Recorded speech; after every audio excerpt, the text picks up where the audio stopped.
So it's a pretty simple one today. The question here is, would you listen to your mind? If it literally manifested as a person, sat right next to you, and told you what it's telling you right now. That's the simple self-inquiry technique here.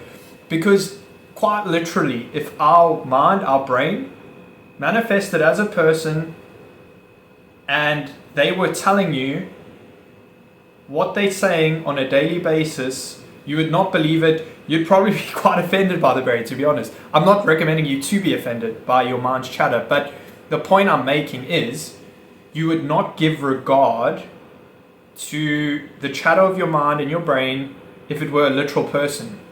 So it's just something to be cognizant of, and while it sounds overly simplistic, it can be profound if you apply it. So it really helps you to become more of a dispassionate and loving observer in your mind.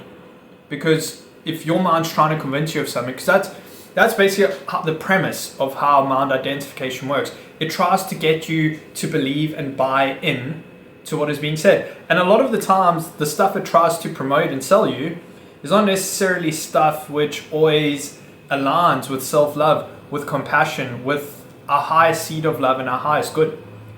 So if you ever having a day where your mind is basically just trying to convince you that maybe you're not good enough, maybe it's a fake narrative about something negative which will happen in the future, maybe it's a dense narrative of something which happened in the past, or maybe it's actually just a self-flagellation narrative of guilt, shame, the list goes on really. But one thing I just want to ask you to do is, when that happens, ask yourself internally, would I listen to this if it were a person telling me this? And I promise you, most of the time you would not, because you would not take that type of, I guess, attack from another person. You wouldn't. You would tell them to go away. And by the way, I just want to make it clear, I'm not suggesting for you to become antagonistic to the chatter of the mind. It's just chatter. Treat it accordingly. Just treat it accordingly. Let it go.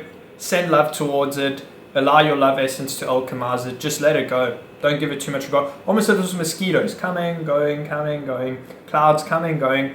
It's similar to that old poem which Rumi says, we should just be a guest house.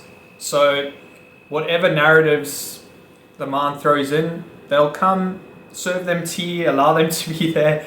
And obviously, you don't let them stay there for 2 years. You also let them go. So this is the whole game. It's very much a matter of just becoming a loving observer, really just, I guess, not taking the content of the mind too seriously. It's really, really key.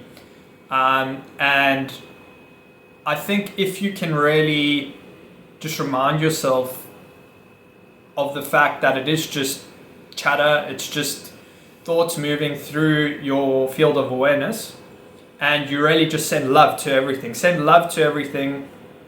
So I guess the key message here is, obviously, as I've said before, don't take the narratives of your mind too seriously. You can challenge them through self-inquiry. After you've done that, you can become a, loving, detached observer and just allow your essence to shine on it from a place of loving neutrality. And that's a good method to, I guess, work through these narratives, which sometimes may feel a bit sticky. But as always, keep doing what you're doing. Your situational best is enough. And we'll chat soon. Bye.